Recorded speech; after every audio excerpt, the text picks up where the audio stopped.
الحمد لله الحمد لله وكفى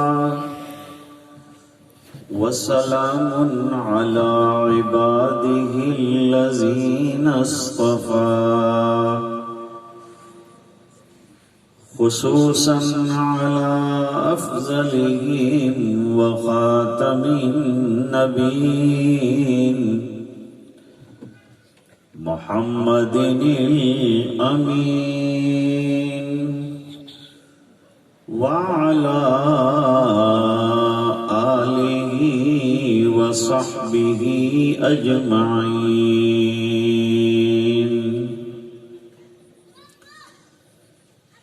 أما بعد فأعوذ بالله من الشيطان الرجيم. بسم الله الرحمن الرحيم.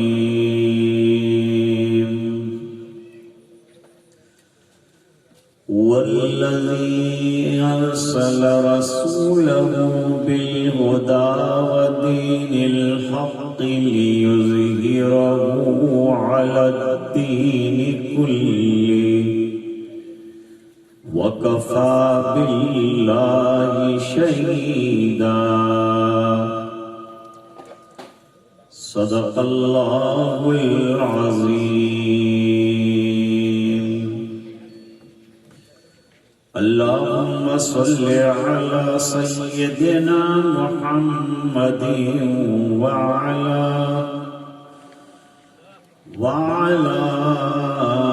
آل سيدنا محمد وبارك وسلم.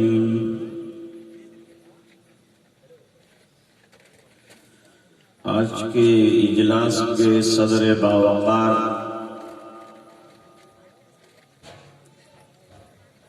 حضرت مولانا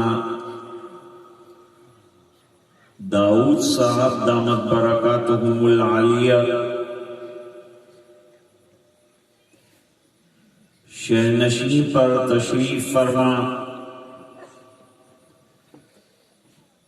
اور نیچے تشریف فرما حضرات علماء کرام،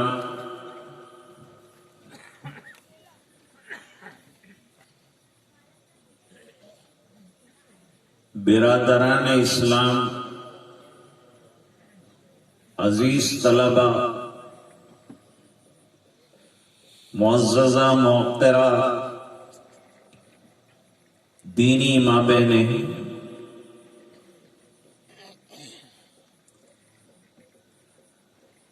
موجودہ دور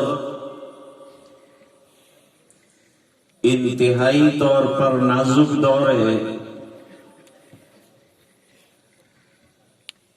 اس وجہ سے کہ اس وقت پورے عالم میں دین کو ختم کرنے اور دین کو مٹانے کی سازشیں چل رہی.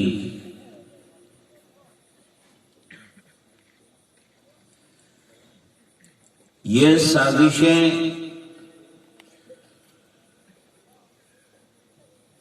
سیاسی جماعتیں، کچھ متعصب جماعتیں مل کر مسلمانوں کو پریشان کرنے کے لیے، اسلام کو بدنام کرنے کی کوشش کے لیے خود ہمارے لوگوں کا استعمال ہو رہا ہے.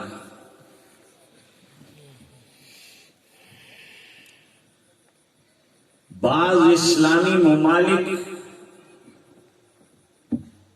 جہاں سے دین کی نشر و اشاعت کا ہونا ضروری ہے اور جو بلد امین ہے حرمین شریفین ہے، جہاں سے یہ دین پھیلا تھا، اور پورے عالم میں چلا تھا،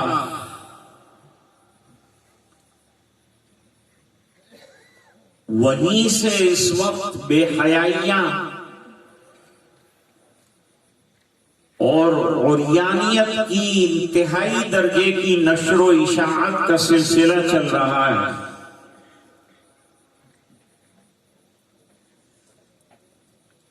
اخبار کی یہ تمام خبریں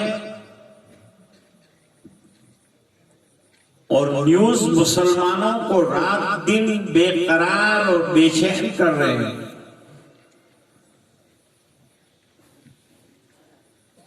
جیسے جیسے خبریں پڑھتے جاتے ہیں بے قراری بڑھتی جاتی ہے۔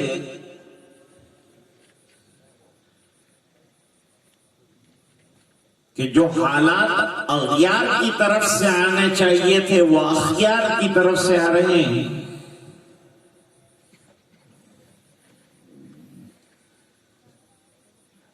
لیکن ان تمام تر حالات کے درمیان یہ بات کہنے میں کسی قسم کی جھجک نہیں ہے کہ عالمی طور پر دین کو مٹانے کی جتنی بھی سازشیں اپنے یا کوئی غیر کریں گے وہ تمام اسکیمیں انشاءاللہ فیل ہوگی۔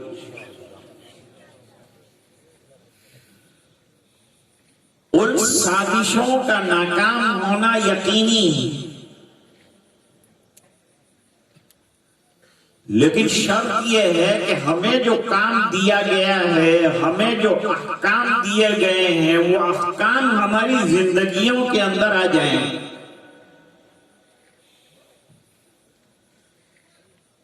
ہم مسجدوں کے آباد کرنے والے ہوں، قرآن کریم کے پڑھنے والے ہوں، سنتوں پر عمل کرنے والے ہوں اور احکام دین کو زندگی میں اتارنے والے ہوں، اگر ہم اپنا یہ کام اور یہ مشن جاری رکھیں گے تو انشاءاللہ یہ حالات جو ناسازگار ہیں ان کے سازگار ہونے میں انشاءاللہ دیر نہیں لگے گی۔ اس دین کی حفاظت کا اللہ تعالیٰ نے وعدہ کیا ہے اور اس دین کی سربلندی کا بھی اللہ نے وعدہ کیا ہے۔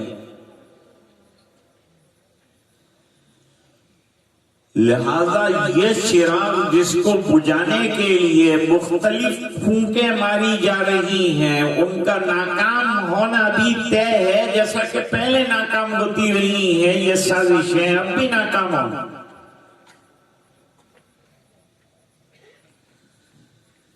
ہم کو اللہ تعالیٰ نے ایک ایسی کتاب عطا فرمائی ہے کہ وہ کتاب کی اگر ہماری زندگیوں میں تلاوت رہے گی، بہت سے لوگ اب یہ سمجھنے لگے ہیں کہ بغیر سمجھے تلاوت کرنے سے کیا فائدہ، بے وقوف ہیں وہ لوگ یا احمق ہیں یا جہالت کا ارتکاب کرتے ہوئے یہ جملہ کہتے ہیں۔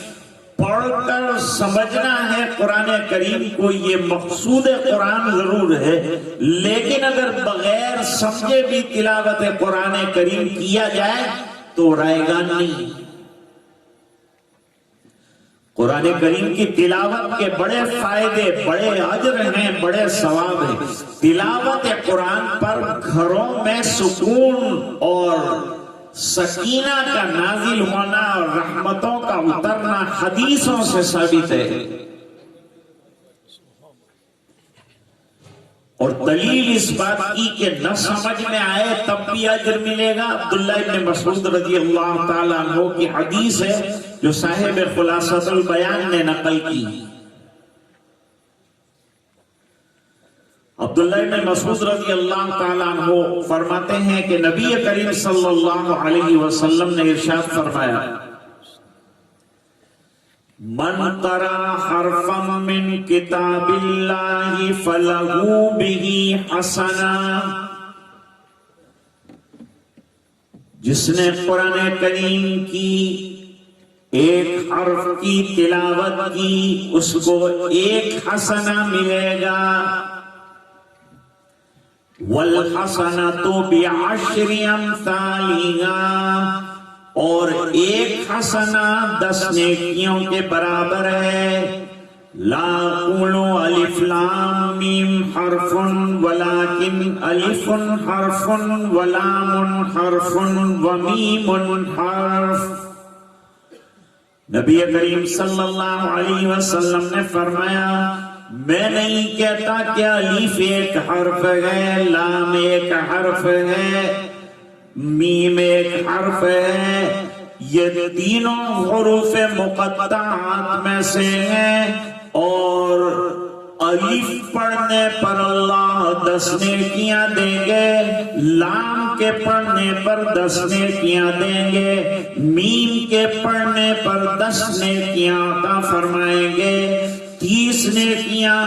اور یہ معلوم ہے، مفسرین نے بیان کیا ہے کہ حروف مقطعات کا یقینی اور حتمی معنی کسی کو معلوم نہیں، اس کے باوجود تلاوت کرنے پر نیکیوں کا وعدہ سرکار فرما رہے ہیں. آج کوئی گھر ایسا نہیں ہے مسلمانوں کا کہ جہاں قرآن کریم نہ ہو، لیکن ہاں ایسے گھر ضرور ہیں کہ جہاں تلاوت قرآن نہیں ہوتی. تلاوت تو بہت بڑی طاعت ہے اور بہت بڑی عبادت ہے. ہمارے گھروں میں تلاوت گونجنی چاہیے، اور ہمارے بچوں کو بھی تلاوت کرنی چاہیے، اور ماں بہنوں کو بھی تلاوت کرنی چاہیے، اور روزانہ کا معمول بنانا چاہیے. اتنے سنگین حالات میں عرب پھر بھی ٹکا ہوا ہے. 2 وجہ ہے.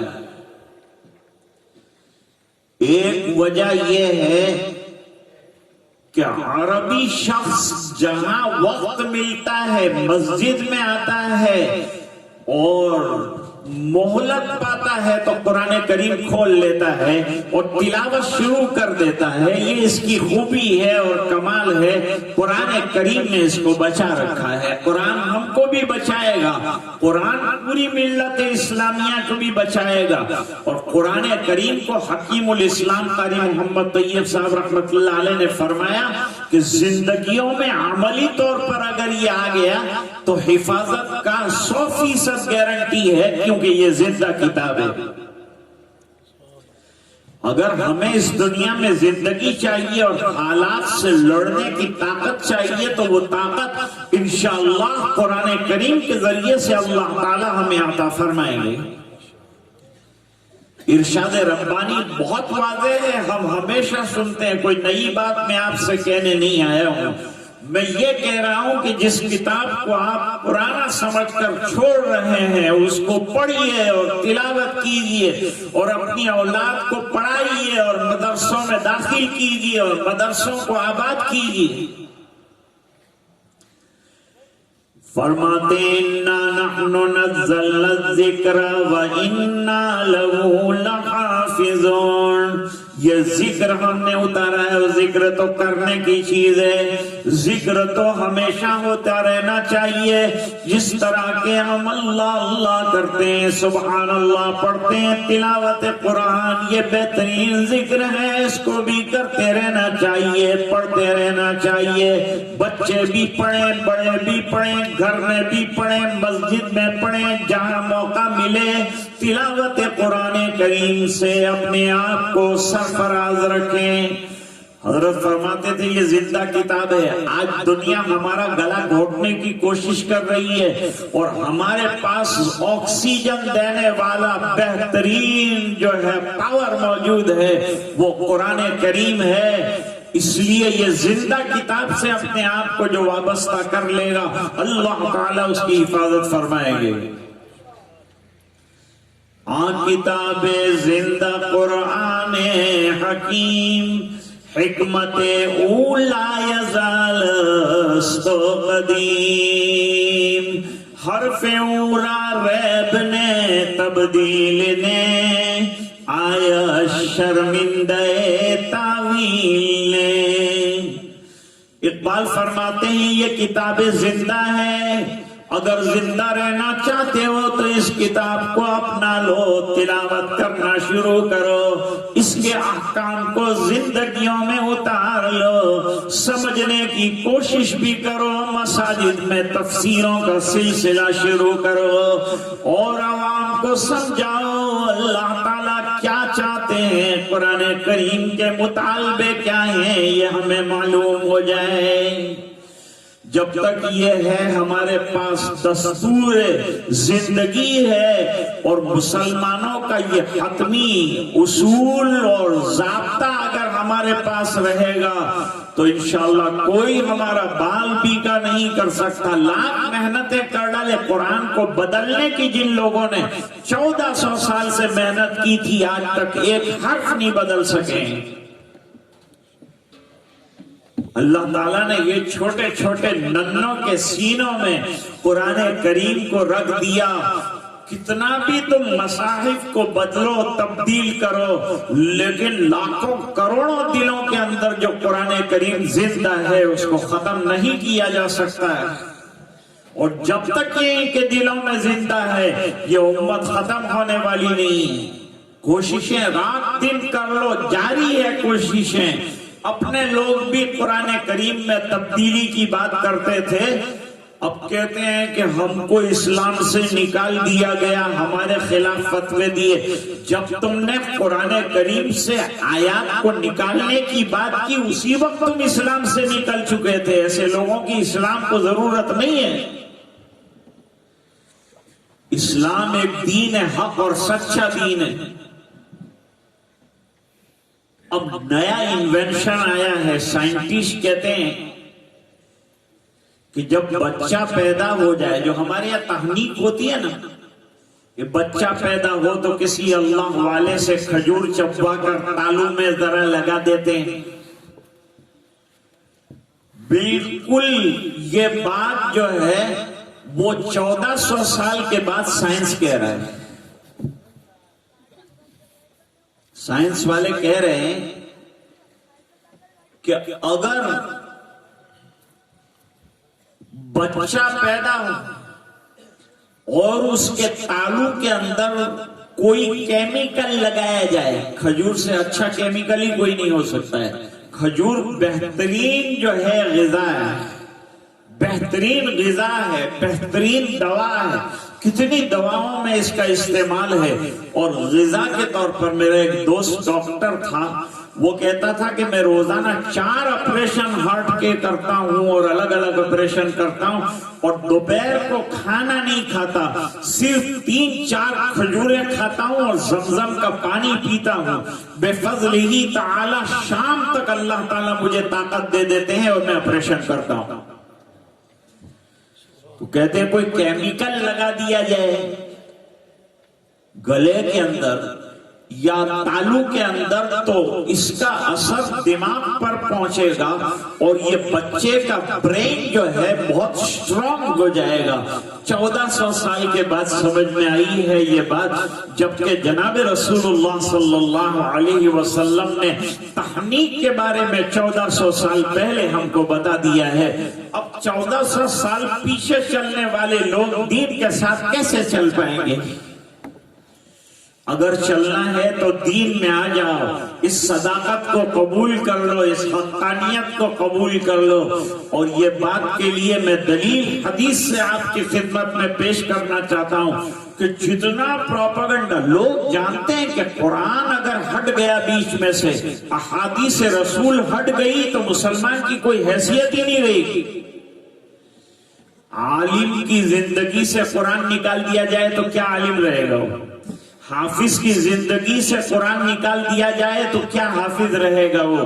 قاری کی زندگی سے قرآن نکال دیا جائے تو کیا قاری رہے گا وہ؟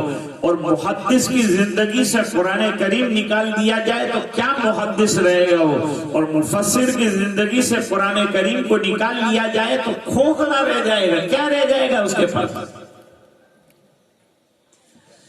یہ قرآن کریم والی جاندار اور شاندار کتاب جو ہے اس پر خوشیاں مناؤ کہ اللہ تعالیٰ نے ہمیں ایسی نعمت عطا فرمائی. لوگ اسے معمولی سمجھتے ہیں. اپنے یہاں شادی ہوتی ہے تو بیٹیوں کو دیتے بھی ہیں قرآن کریم اور اچھے سے اچھا دیتے ہیں, لیکن کم ہیں وہ ماں باپ جو اپنی بیٹی کے سر پر ہاتھ پھیر کر یہ بھی کہتے ہیں کہ یہ کتاب طاق میں رکھنے کے لیے اور دکھانے کے لیے نہیں دی جا رہی ہے بلکہ تلاوت کے لیے دی جا رہی ہے, اور اس کو حرز جان بنانے کے لیے دیا جا رہا ہے. یہ کہنے کی ضرورت, شادی کی فضولیات کو ختم کر دو, رسمیات کو ختم کر دو, 4-4 5-5 دن اور 10 دن کی شادیاں ختم کرو اور ایک دن کے اندر شادی کا نظام مکمل کر لو. سادہ بناؤ اور پیسہ بچاؤ. ایک ایک پائی اللہ کی نعمت ہے, اور اپنے بچوں کو دین اور دنیا کی تعلیم دیجیے. آج دنیا کی تعلیم کی طرف دنیا دوڑ رہی ہے. ڈاکٹر بنائیں گے, انجینئر بنائیں گے. اسلام نہیں کہتا, منع نہیں کرتا, آپ جو بنانا ہو بناؤ, لیکن اسے پکا مسلمان بنانا اور موجودہ حالات سے ٹکر لینے کے لیے اس کے دل میں ایمان کی جڑوں کو مضبوط کرنا انتہائی طور پر ضروری ہے, جس کا قرآن کریم نے حکم کیا ہے کہ اپنی اولاد کی تربیت دینی کرو, اور دینی تربیت کے لیے وہ مدرسے اختیار کرو جہاں بچے کو دیا جاتا ہے پتھروں کی طرح اور لایا جاتا ہے ہیرا بنا کر. اللہ تعالیٰ قرآن کریم میں فرماتے ہیں یا ایھا الذین آمنوا قوا انفسکم واہلیکم نارا, اے ایمان والو اپنے آپ کو بچاؤ اور اپنے فیملی ممبرز کو بچاؤ اور اہل خانہ کو بچاؤ, گھر والوں کو بچاؤ, آگ سے بچاؤ. لیکن بھائی آگ کہاں ہے؟ ہم لوگ بیٹھے, ہمیں تو کوئی آگ نظر نہیں آتی.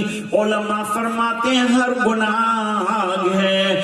آج موبائل ہمارے ہاتھ میں ہے, یہ آگ ہے. بچے کو کہاں لے جا رہا ہے؟ اوریانیت کی طرف لے جا رہا ہے, ہم جنس پرستی کی طرف لے جا رہا ہے, جنسی حیوان بنا رہا ہے, برائیوں کی طرف. بوڑھا 75 سال کا انسان جا رہا ہے, اس نے مسجد کا دروازہ چھوڑ دیا ہے, اس نے اللہ کے گھر کو چھوڑ رکھا ہے, اس نے اللہ کی کتاب کو چھوڑ رکھا ہے. رات کا بہت بڑا حصہ موبائل کی فضولیات کے اندر صرف کرتا ہے اور خرچ کرتا ہے. میں نہیں کہتا کہ موبائل بری چیز ہے, اچھی چیز ہے, لیکن اس کا اچھا استعمال ہونا چاہیے.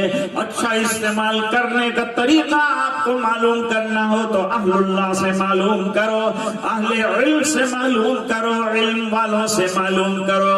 وہ آپ کو بتائیں گے کہ یہ آلہ جو آپ کے پاس ہے اس سے آخرت بھی بنا سکتے ہیں, اچھائیاں بھی نکال